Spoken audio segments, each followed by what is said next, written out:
Good morning, everyone. So I'm doing this live from the UK, and it's very interesting how those that are in fear at the moment are really permeating everyone else's bits and pieces within their field that have held fear from many times, but also many lifetimes, many experiences, epigenetically, ancestrally. And when everyone else around you is in conversation of fear, and what happens if this happens, what happens if that happens, what happens if that happens, that kind of conversation of looking at what the worst case scenario could be, then what happens quite naturally, if you have fear within you, which most people do, we are soul having a human experience, so we are human, and we have had many times where we have had experiences of shock and trauma. And as a spiritual scientist and as a specialist in trauma, what I know about that is that it's held within the cells. So if you think about your early life, and you think about those experiences that you came in with, and not just what you came in with, but also what you brought in with you from other times, then that's held as a vibrational set point, kind of like a cellular imprint in your field. Hi Marie, hi, good to see you. And so when we're in conversation with other people that are in fear, there's no judgment with that, but what happens is that ignites old fear. Hi Chris, nice to see you, Chris. Old fear that kind of ignites itself within you that has been laying dormant. And so, with the whole busyness of life, I work from home internationally, so I don't have so much of that. But the busyness of going to work every day, maybe getting on public transport every day, maybe meeting targets every day, all of that had to stop at some point. And when we were not listening, and the key to that was really listening to our inner guidance. When we were not listening, then something had to happen, and what better way than to pull resources. I've definitely found in my life that, the major things that get me awakened or make me stop and think about where things are going are when I became a single parent nearly 11 years ago.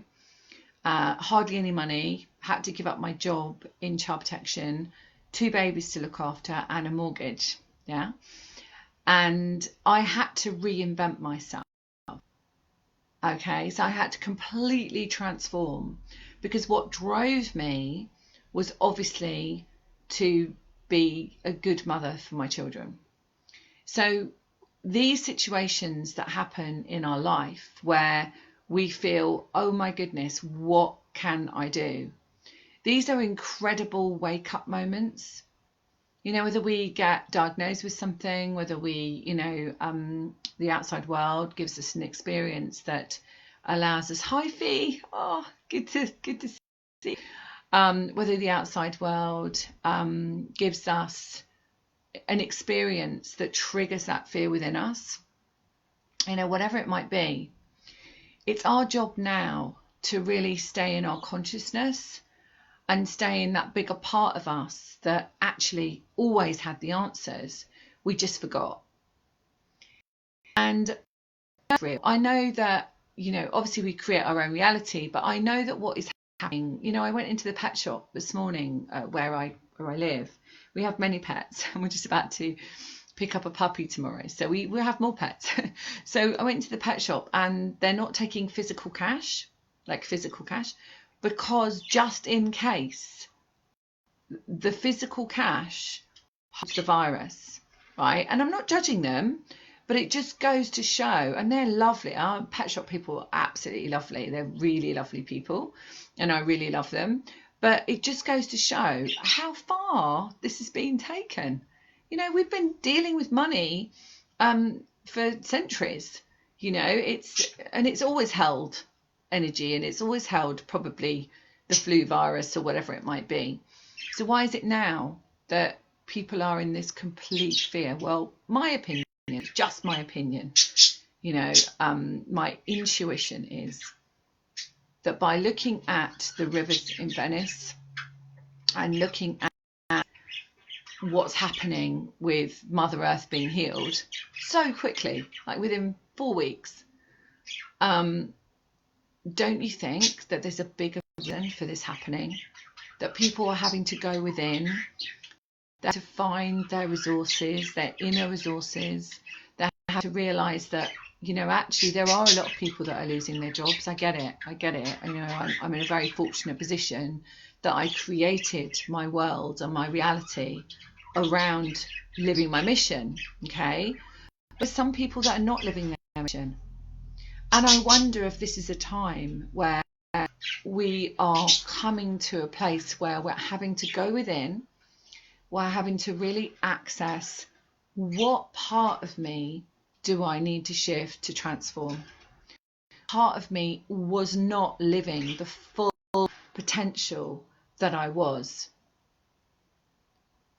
And I wonder if, you know, because we weren't listening, because many people were not listening, and they were listening to politics and the government and somebody else telling them what to do.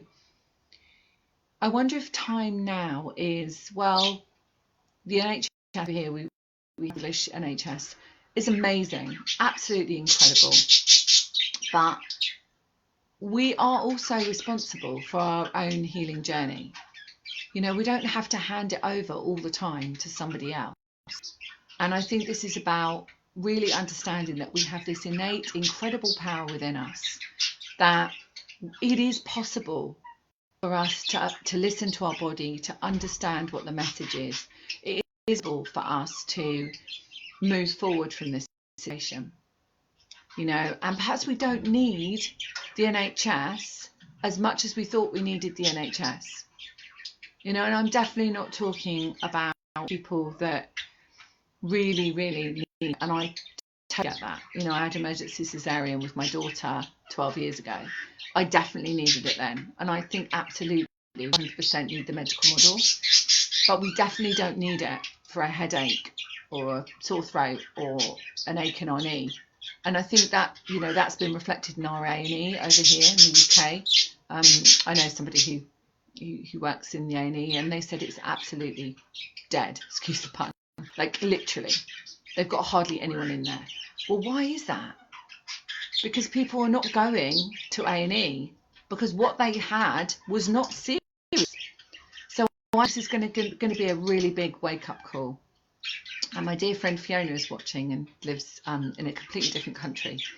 And I'd love to hear what your thoughts are on that, Fee, out there. But over here, definitely, I think big wake-up call, and people are having to really find their inner resources. And those inner resources are those parts of us that 100% have all the answers, okay?